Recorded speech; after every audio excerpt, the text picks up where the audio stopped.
I'm Andrea. Welcome to my kitchen.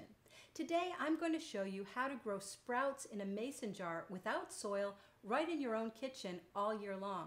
You probably already know that sprouts are packed with nutrition, making them a healthy addition to your diet, and they only take a few days to grow from start to finish. This is part one of a four-part series on sprouting. I'll also have one video on how to harvest and dehull your sprouts, another on how to make a sprouting lid on the cheap, and one comparing the Easy Sprout plastic sprouter with the old-fashioned mason jar sprouter.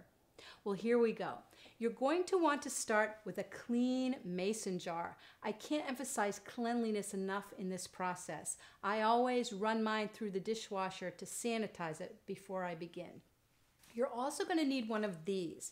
This is a sprouting lid. It's a screen on a ring that lets you put it together, you have air in the jar, and you're able to rinse and drain your seeds. You can get these online or at your hobby store, your health food store, or you can make your own, and I'll show you how to do that in another video. Next, you need your sprouting seeds. I have three kinds here: broccoli, clover, and one that's called French garden mix. This one is a nice combination of red clover, arugula, radish, fenugreek, curly cress, and dill.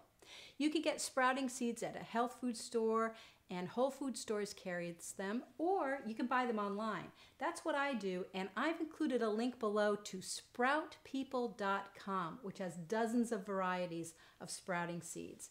Today, I'm going to start a crop of the French garden mix. So here's what you're going to do. You're going to take 2 tablespoons of the seeds and put them in your mason jar.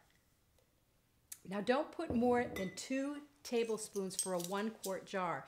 If you put in too many seeds, they won't sprout well because they won't drain, they'll clump together, and you'll have problems. So you only want that. Then you're going to fill that halfway up with purified water. Okay? And then you're going to just put your lid on, and that's all there is to it. You're going to let these sit on your kitchen counter for 12 hours. This right here is a jar of clover sprouts that I started 12 hours ago. So I'm going to show you what you do after 12 hours. What I'm going to do is I'm going to drain the water off into a bowl or into the sink. You can save that water and use it to water your plants with if you want. So you're going to shake it out real good, and then you're going to take some more water, pour it in.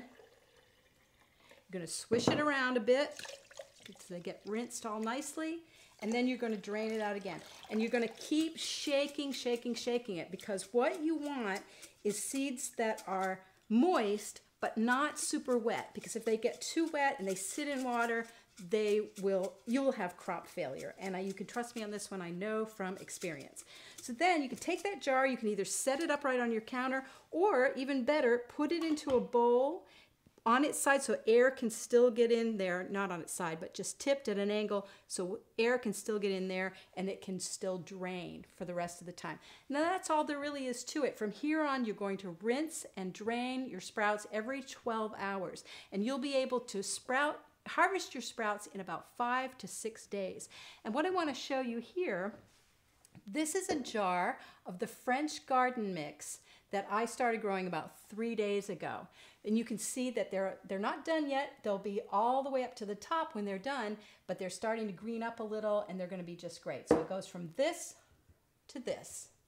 That's all there really is to it. Next time, in my next video, I will show you how to harvest, dehull, and store your sprouts.